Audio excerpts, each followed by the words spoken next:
नमस्कार। आकाशवाणी से प्रस्तुत है समाचार प्रभात।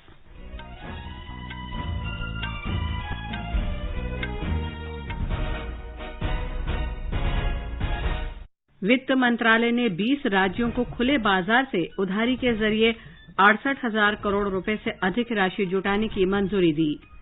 देश में कोरोना संक्रमण से 62 लाख से अधिक लोग ठीक हुए। भारत में कोरोना संक्रमण से मुक्त होने की दर दुनिया में सबसे अधिक। छत्तीसगढ़ सरकार ने कंटेनमेंट जोन के बाहर कई गतिविधियों की अनुमति दी। कोरोना प्रतिबंधों के कारण दिसंबर में नीट परीक्षा नहीं दे सके विद्यार्थियों के लिए आज नीट की पुनर्परीक्षा। भारतीय रेल त्योहारों पर भीड़ को देखते हुए 196 विशेष अप डाउन रेलगाड़ियों का संचालन करेगा।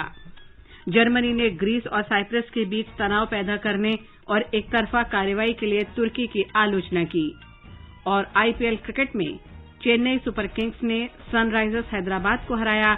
आज दिल्ली कैपिटल्स का मुकाबला राजस्थान रॉयल्स से।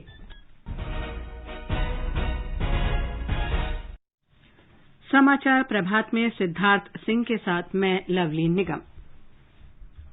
कोविड महामारी के खिलाफ देश एकजुट होकर लड़ रहा है। आप भी हमारे साथ सुरक्षा और बचाव की 3 आसान एहतियाती उपायों का संकल्प लें। मास्क पहनें, 2 गज की दूरी है जरूरी, सुरक्षित दूरी बनाए रखें, हाथ और मुंह साफ रखें। अब समाचार विस्तार से। वित्त मंत्रालय के व्यय विभाग ने 20 राज्यों को खुले बाजार की उधारी के माध्यम से 68,825 करोड़ रुपए की अतिरिक्त राशि उठाने की अनुमति दे दी है। वित्त मंत्रालय ने कहा कि यह अतिरिक्त उधारी की अनुमति सकल राज्य घरेलू उत्पाद के आधे प्रतिशत पर उन राज्यों के लिए है जिन्होंने जीएसटी लागू होने के कारण राजस्व में आई कमी को पूरा करने के लिए मंत्रालय द्वारा दिए गए 2 विकल्पों में से पहला विकल्प चुना था। एक रिपोर्ट। इस वर्ष 27 अगस्त को जीएसटी परिषद की बैठक में ये 2 विकल्प प्रस्तुत किए गए और 29 अगस्त को राज्यों को इसकी जानकारी दी गई। 20 राज्यों ने पहला विकल्प चुना था।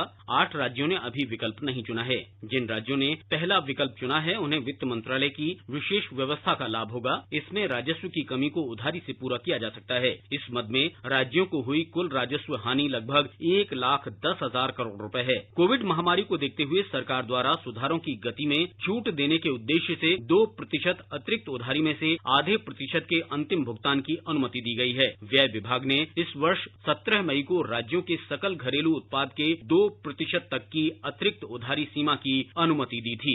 समाचार कक्ष से मुकेश कुमार। प्रधानमंत्री नरेंद्र मोदी ने कहा है कि कृषि संबंधी कानून खेती और किसानों के लिए नए अवसर उत्पन्न कर रहे हैं। इनसे किसान की भूमिका अन्नदाता से उद्यमी की हो जाएगी। कल डॉक्टर बाला साहेब विखे पाटिल की आत्मकथा का विमोचन करते हुए श्री मोदी ने ये बात कही। व्यक्ति कितना ही पढ़ा लिखा क्यों न, अगर उसमें खेती का कौशल नहीं हो तो वो कभी खेती नहीं कर पाएगा। जब ऐसी बात है तो हमें खेती को एंटरप्राइज क्यों नहीं कहते? बाला साहब विखे पाटिल जी के मन में ये प्रश्न ऐसे ही नहीं आया। जमीन पर दशकों तक उन्होंने जो अनुभव किया उसके आधार पर उन्होंने ये बात कही। बाला साहब विखे पाटिल जी के इस सवाल का उत्तर आज के ऐतिहासिक कृषि सुधारों में भी है। आज खेती को, किसान को अन्नदाता की भूमिका से आगे बढ़ाते हुए उसको उद्यमी बनाने, एंटरप्रेन्योरशिप की तरफ ले जाने के लिए अवसर तैयार किए जा रहे हैं। प्रधानमंत्री ने कहा कि स्थानीय अर्थव्यवस्था के मॉडल और स्थानीय उद्यमियों के माध्यम से देश को आगे बढ़ाया जाएगा। स्थानीय मॉडलों का उदाहरण देते हुए उन्होंने महाराष्ट्र में चीनी उद्योग, गुजरात में दुग्ध उद्योग और पंजाब तथा हरियाणा में गेहूं उत्पादन में हुई क्रांतियों का जिक्र किया। प्रधानमंत्री ने कहा कि स्वतंत्रता के बाद एक ऐसा दौर भी आया जब देश में जनता के लिए पर्याप्त खाद्यान्न उपलब्ध नहीं थे। उन्होंने कहा कि इस दौर में सरकार की प्राथमिकता फसलों की पैदावार बढ़ाने की थी, इसलिए विभिन्न फसलों का उत्पादन बढ़ाने पर जोर दिया गया। श्री मोदी ने कहा कि पहले किसानों के मुनाफे पर ज्यादा ध्यान नहीं दिया जाता था, लेकिन अब सरकार के दृष्टिकोण में बदलाव आया है। प्रधानमंत्री ने कहा कि किसानों की आमदनी बढ़ाने की दिशा में पहली बार ठोस कदम उठाए गए हैं।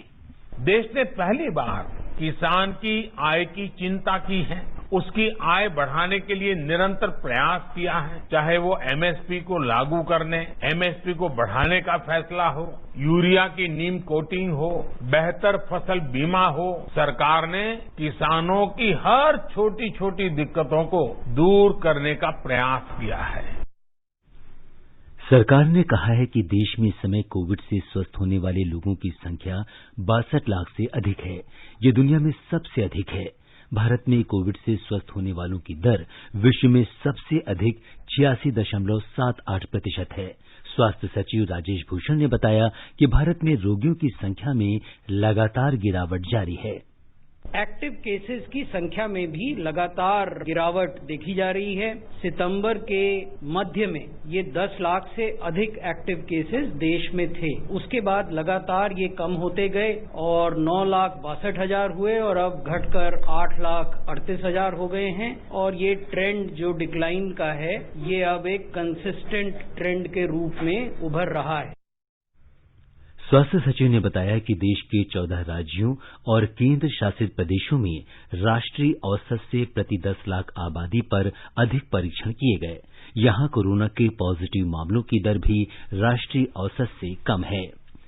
भारत ने दुनिया में प्रति 10 लाख आबादी पर कोविड के सबसे कम मरीजों और न्यूनतम मृत्यु दर वाले देश के रूप में अपनी स्थिति बरकरार रखी है। भारत में प्रति 10 लाख आबादी पर कोविड संक्रमित रोगियों की संख्या वैश्विक औसत से काफी कम है। भारत रूस, ब्रिटेन, दक्षिण कोरिया, अमेरिका और ब्राजील से भी अच्छी स्थिति में है।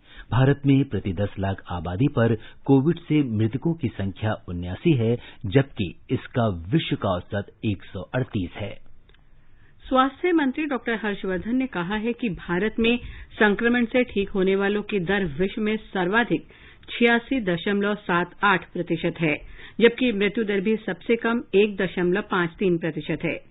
उन्होंने कहा कि भारत ने जांच की क्षमता बढ़ाकर प्रतिदिन 15 लाख कर दी है। कल कोविड से संबंधित मंत्रियों के समूह की 21वीं उच्च स्तरीय बैठक की अध्यक्षता करते हुए डॉक्टर हर्षवर्धन ने ये बात कही। स्वास्थ्य मंत्री ने लोगों से आगामी त्योहारों के मौसम में कोरोना संक्रमण से संबंधित सभी सावधानियों का पालन करने की अपील की है। आने वाली सर्दी में खासकर जो हमारे त्योहार आ रहे हैं, उनके अंदर विशेष सावधानी, कोविड एप्रोप्रिएट बिहेवियर, मास्क, 2 गज की दूरी और साथ में हाथों की और रेस्पिरेटरी हाइजीन। हमारा आग्रह है कि इस पर देश के लोग ध्यान दें। तो निश्चित रूप से आने वाले समय में जिस तरह से दुनिया में सबसे ज्यादा रिकवरी रेट और सबसे कम फैटेलिटी रेट हमारा है, हम कोविड के ऊपर निर्णायक विजय प्राप्त करेंगे। भारतीय आयुर्विज्ञान अनुसंधान परिषद आईसीएमआर के महानिदेशक डॉक्टर बलराम भार्गव ने कहा है कि देश में यदि कोविड का दोबारा संक्रमण होता है तो उसकी समय सीमा 100 दिन हो सकती है।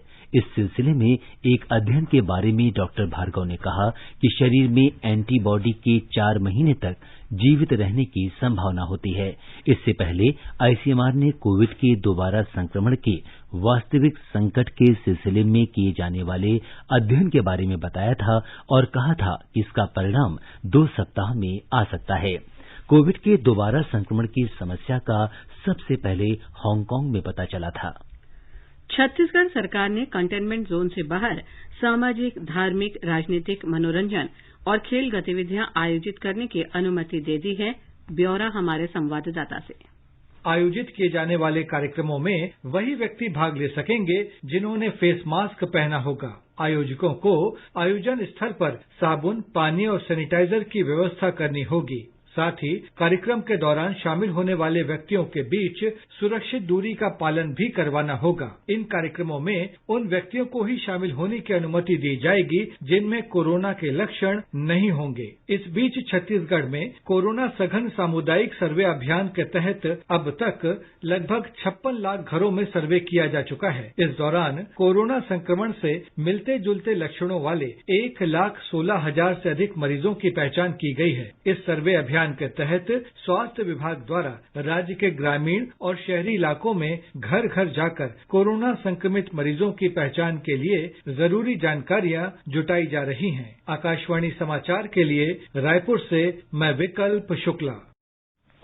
जम्मू कश्मीर के मुख्य सचिव BVR सुब्रमण्यम की अध्यक्षता में आगामी त्योहारों और सर्दियों को देखते हुए कोविड महामारी की रोकथाम के प्रयासों की समीक्षा की गई। हमारे संवाददाता ने बताया कि बैठक में मुख्य सचिव ने कोविड के प्रसार को रोकने के लिए जिला प्रशासन की सराहना की।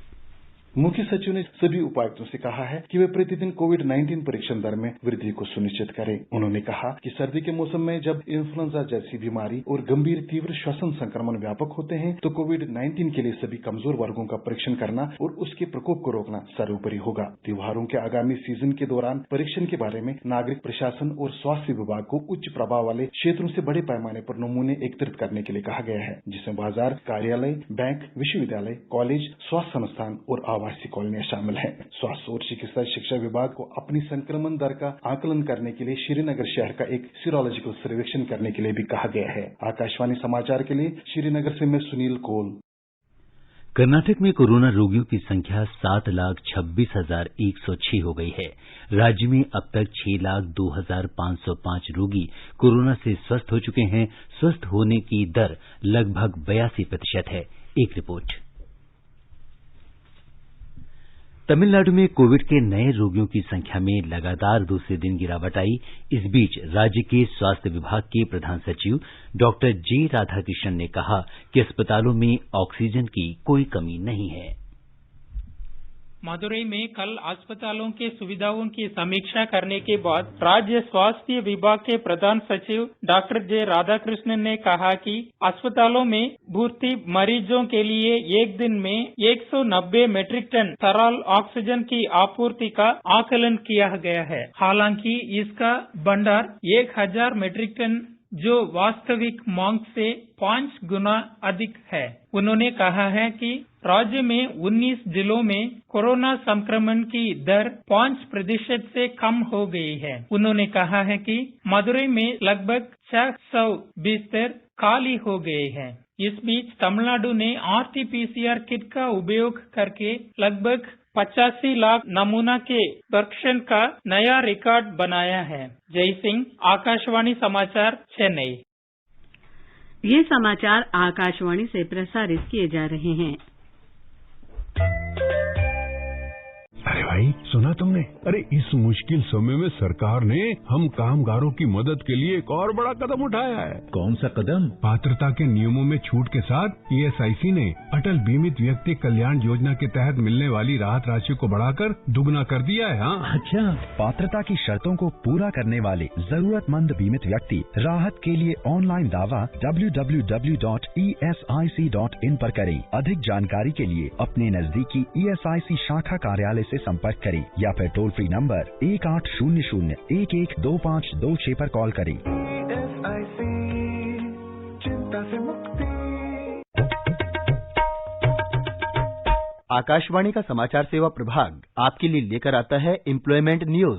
सूचना और प्रसारण मंत्रालय के प्रकाशन विभाग के सहयोग से प्रसारित इस कार्यक्रम में खाली पदों, प्रशिक्षण कार्यक्रमों, दाखिला सूचना और परिणामों के बारे में जानकारी के साथ ही विशेषज्ञों की राय प्रसारित की जाती है। इसे आप रोजाना शाम 4:20 पे FM गोल्ड और अतिरिक्त मीटरों और हमारे YouTube channel AIR news official पर भी सुन सकते हैं। हिंदी में रोजगार समाचारों के लिए सुने हमारा कार्यक्रम परिक्रमा प्रतिदिन शाम 4:30 बजे।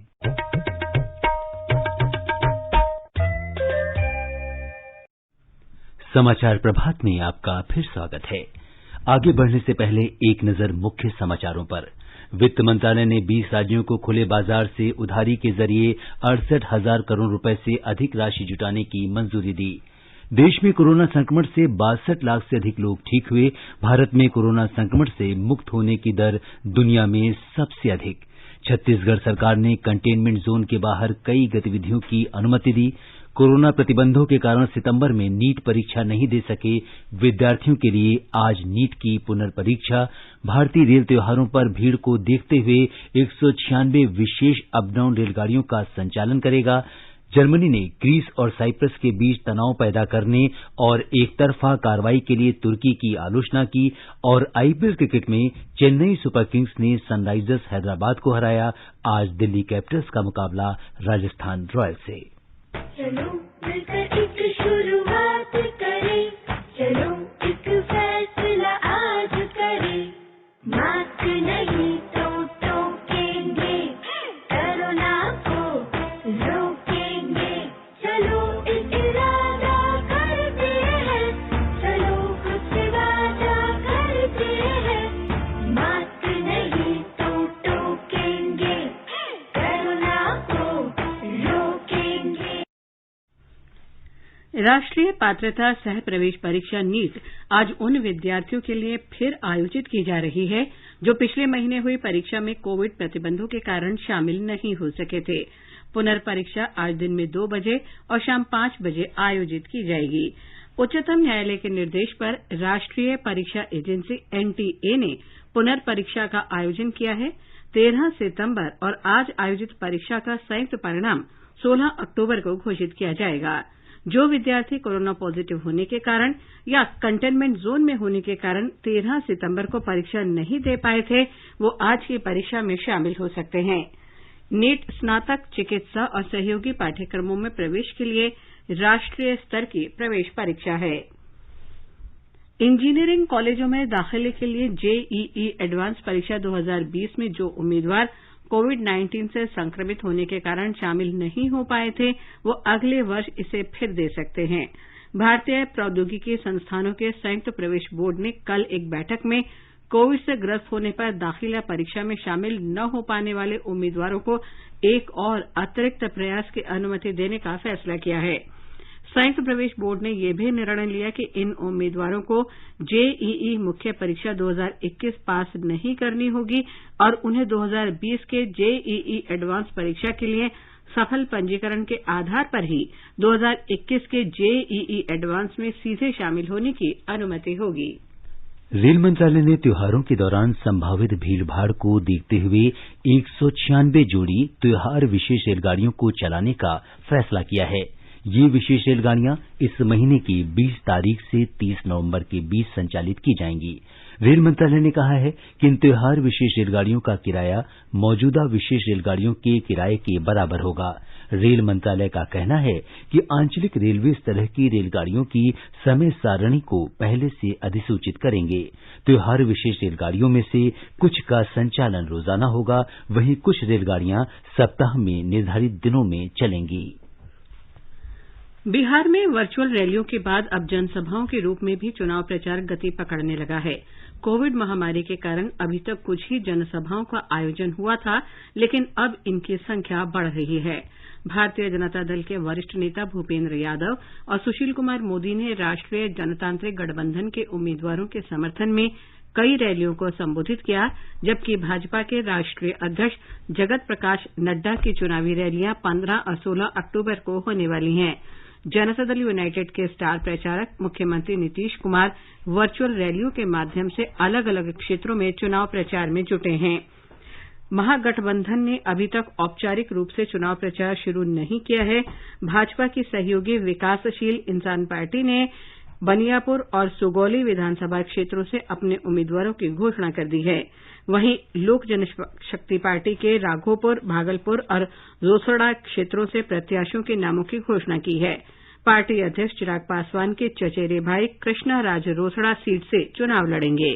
बिहार विधानसभा चुनाव में विभिन्न पार्टियों ने कई दागी उम्मीदवारों को इस बार चुनावी मैदान में उतारा है। राष्ट्रीय जनता दल ने आपराधिक पृष्ठभूमि वाले रीतलाल राय को दानापुर से टिकट दिया है। वहीं मुजफ्फरपुर बालिका गृह कांड से जुड़े एक मामले में आरोपी कुमारी मंजू वर्मा को जदयू ने केरिया बरियारपुर से प्रत्याशी घोषित किया है। राष्ट्रीय जनता दल ने दुष्कर्म के मामले में फरार चल रहे एक मौजूदा विधायक की पत्नी को चुनावी मैदान में उतारा है। वहीं पार्टी ने नाबालिग से दुष्कर्म के मामले में सजा याफ्ता पूर्व विधायक राजवल्लभ प्रसाद की पत्नी को भी उम्मीदवार बनाया है। अभी दूसरे और तीसरे चरण के चुनाव की प्रक्रिया जारी है और ऐसे में दागी उम्मीदवारों की संख्या में और बढ़ोतरी हो सकती है। धर्मेंद्र कुमार राय, आकाशवाणी समाचार, पटना।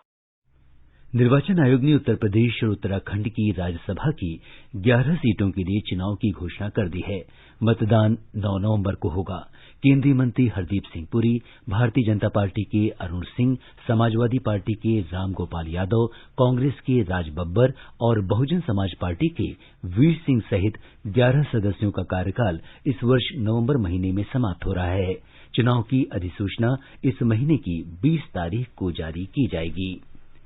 लद्दाख में लद्दाख स्वायत्त पर्वतीय विकास परिषद LAHDC चुनाव में वरिष्ठ नागरिकों और विशेष रूप से सक्षम मतदाताओं के लिए की गई विशेष व्यवस्था का आज अंतिम दिन है। कोविड-19 महामारी को देखते हुए ऐसे मतदाताओं को विशेष सुविधा प्रदान की जा रही है जो मतदान केंद्र पर जाने में सक्षम नहीं हैं। कोविड महामारी के मद्देनजर लद्दाख स्वायत्त परिषद के आम चुनावों में मतदाताओं की सुरक्षा के लिए लेह प्रशासन ने विशेष इंतजाम किए हैं। वरिष्ठ नागरिकों और दिव्यांगजनों के लिए प्रशासन ने उनके निवास पर ही मतदान की सुविधा दी है। 2 दिन के इस विशेष मतदान कार्यक्रम का आज अंतिम दिन है। मतदान के लिए सेक्टर मजिस्ट्रेट के साथ बूथ लेवल अधिकारी पात्र मतदाता के घर जा रहे हैं। इनमें वे मतदाता भी शामिल हैं जो कोविड महामारी के कारण पृथकवास में अपने घरों पर ही या किसी अन्य स्थल पर रह रहे हैं। जिला चुनाव अधिकारी ने पात्र मतदाताओं से अपने मताधिकार का उपयोग करने की अपील की है, क्योंकि 22 तारीख को होने वाले मतदान के दिन इन मतदाताओं को मतदान का अधिकार नहीं होगा। लेह से यांगचन डोलमा की रिपोर्ट के साथ समाचार कक्ष से श्रीराम शर्मा। मध्य प्रदेश पुलिस ने आपराधिक पृष्ठभूमि वाले समुदायों को समाज की मुख्य धारा में जोड़ने का अनूठा प्रयास किया है। हमारे संवाददाता ने बताया कि देह व्यापार जैसे अपराध में शामिल बांछड़ा और कंजर समुदाय को समाज की मुख्य धारा से जोड़ने के लिए पुलिस की अभिनव पहल है। मध्य प्रदेश में यह अपनी तरह का पहला प्रयास है। रतलाम एसपी गौरव तिवारी ने बताया कि निजी कंपनियों में इन समुदायों के युवक युवतियों को निःशुल्क प्रशिक्षण और रोजगार दिलाने की शुरुआत की गई है। पुलिस भर्ती में भी इन्हें अवसर दिलाने के प्रयास किए जा रहे हैं। हम लोगों ने इस चीज को रियलाइज किया कि जो नई पीढ़ी के लोग हैं ये पुलिस से प्रशासन से डर के जो भाग रहे हैं ना, ये कहीं न कहीं हम लोगों के लिए एक चिंता का विषय है कि आने वाले टाइम पर ये फिर अपराधी का ही स्वरूप लेंगे। इनको समाज की मुख्य धारा से जोड़ना और इनको अपराध से मुक्त कराना, ये मेन सफलता होगी हम लोगों की। फिर इसके हम लोगों ने वर्क करना स्टार्ट किया, इनके समाज के लोगों से बात किया हम लोगों ने। इसके लिए हम लोगों ने कई सारे कैंप लगाए। ये प्रयास रंग दिखाने लगे हैं और अब तक विभिन्न कंपनियों में पहले चरण में बांछड़ा और कंजर समुदाय के करीब 100 युवकों को नौकरियां मिल गई हैं। बांछड़ा समाज के अध्यक्ष राकेश चौहान ने भी पुलिस के इन प्रयासों की सराहना की है। बहुत बढ़िया खुशी की बात है और प्रशासन और प्रशासन का दोनों ऐसी योजना लागू करने के लिए स्वागत है। समाज के युवाओं को यह अवसर मिलना अपराध रोकने के साथ साथ पीढ़ियों से चली आ रही सामाजिक कुप्रथा को रोकने में भी बहुत कारगर साबित हो सकता है। रतलाम से अदिति मिश्रा के साथ संजीव शर्मा, आकाशवाणी समाचार, भोपाल। केंद्रीय वित्त मंत्रालय ने मीडिया में आई उन खबरों का खंडन किया है जिसमें कहा गया है कि सरकारी कर्मचारियों के लिए leave travel concession LTC cash voucher योजना अधिक आकर्षक नहीं है। मंत्रालय ने कहा है कि दुर्भाग्यपूर्ण है कि खबरों में जिन बातों को आधार बनाया गया है उनमें सरकारी LTC प्रणाली को समझने में गंभीर तथ्यात्मक कमियां दिखाई देती हैं। मंत्रालय ने कहा है कि ये त्रुटिपूर्ण अवधारणा पर आधारित है कि अवकाश परिवहन राशि को बिना यात्रा किए आयकर भुगतान के जरिए रखा जा सकता है। वित्त मंत्रालय ने कहा कि सरकारी LTC कॉर्पोरेट सेक्टर के यात्रा अवकाश भत्ते से काफी अलग है। जर्मनी के विदेश मंत्री ने पूर्वी भूमध्य सागरीय क्षेत्र में एक तरफा कार्रवाई के लिए तुर्की की आलोचना की है। तुर्की की कार्रवाई के कारण ग्रीस और साइप्रस के बीच समुद्री सीमाओं पर जारी तनाव को दूर करने में बाधा आ रही है। जर्मनी के विदेश मंत्री हेटको मास ने कहा कि तुर्की के जहाज द्वारा ग्रीस के कास्टे लोरिजो द्वीप के आसपास विवादित समुद्री क्षेत्र में हाइड्रोकार्बन की तलाश में कोई भी प्रयास शुरू करने से तनाव कम करने तथा यूरोपीय संघ और तुर्की के बीच संबंधों में सुधार की प्रक्रिया को झटका लगेगा। तुर्की की ओर से कास्टे लोरिजो के आसपास ऊर्जा संबंधी खोज के लिए सर्वेक्षण जहाज ओरुक ग्रीस को फिर से तैनात किया गया है। इसके कारण ग्रीस के द्वीपों साइप्रस और तुर्की के दक्षिणी समुद्री किनारे से लगी महासागरीय सीमाओं पर एक बार फिर से तनाव पैदा हो गया है। IPL क्रिकेट प्रतियोगिता में आज दुबई में दिल्ली कैपिटल्स का मुकाबला राजस्थान रॉयल्स से होगा। दुबई में कल रात खेले गए एक मैच में चेन्नई सुपर किंग्स ने सनराइजर्स हैदराबाद को 20 रन से हरा दिया। पहले बल्लेबाजी करते हुए चेन्नई सुपर किंग्स ने 6 विकेट पर 167 रन बनाए। जवाब में सनराइजर्स हैदराबाद की टीम 8 विकेट पर 147 रन ही बना सकी। तेलंगाना के कई भागों में लगातार वर्षा से सामान्य जनजीवन अस्त व्यस्त है। हैदराबाद सहित विभिन्न स्थानों में पानी भर गया है। वर्षा से जुड़ी घटनाओं में 6 लोगों की मृत्यु हो गई है। हैदराबाद में आपदा प्रबंधन बल की 19 टीम फंसे लोगों को निकालने में जुटी हैं। हैदराबाद के निचले इलाकों से 800 लोगों को कल सुरक्षित निकालकर निकट के सामुदायिक भवन तक पहुंचाया गया। रेड अलर्ट जारी कर लोगों से बिना किसी अनिवार्यता के बाहर न निकलने को कहा गया है। आज दोपहर तक भारी वर्षा की चेतावनी के बाद निचले इलाके में रह रहे लोगों को सतर्क रहने को कहा गया है। और अब एक नजर आज के मौसम पर।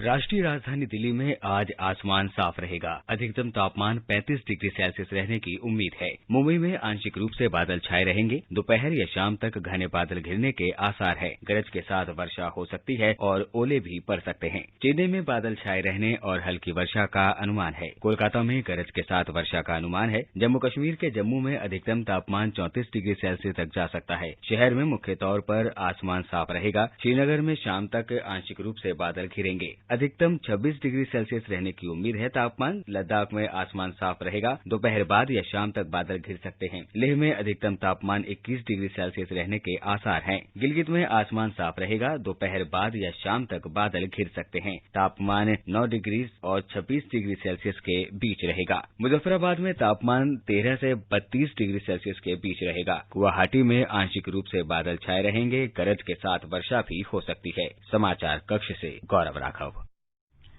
ये समाचार हमारी वेबसाइट newsonair.com/hindi पर भी उपलब्ध हैं। कोविड-19 से बचाव और सुरक्षित रहने के 3 उपाय। मास्क लगाएं, 2 गज दूरी है जरूरी, सुरक्षित दूरी रखें, हाथ और मुंह साफ रखें।